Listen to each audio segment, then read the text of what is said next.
হ্যাঁ বলছি স্যার, জাল নোটের আর্মস রিকভারি হয়েছে চাঁচল থানাতে। 3 মার্চ অর্থাৎ গতকাল সন্ধ্যেবেলায় চাঁচল থানায় দুটো স্পেসিফিক ইনফরমেশন পায়। এই দুটো স্পেসিফিক ইনফরমেশনকেই চাঁচল থানার police under the leadership of SDPO Chanchal, IC Chanchal, এরা ওয়ার্কআউট করে আমরা মোট 3 জন, দুটি ঘটনায় 3 জনকে অ্যারেস্ট করি। একটি ঘটনায় আব্দুল বারেক 37 ইয়ার্স ওল্ড, এর খানপাড়াতে বাড়ি, চাঁচলের চন্দ্রপাড়া জিপির।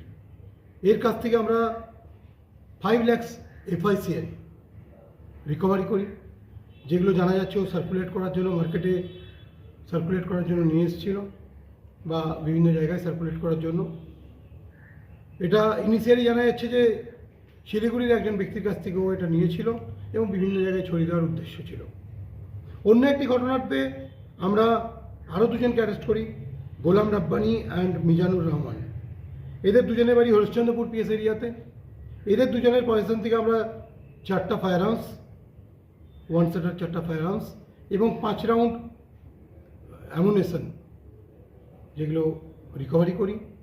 এই দুটো ইনসিডেন্টে আমরা টোটাল 5 লাখ FICL এবং 4টা firearms, 5 round ammunition seizure করেছি। স্যার এই আর্মসগুলো কোথা থেকে নিয়ে এসেছিল?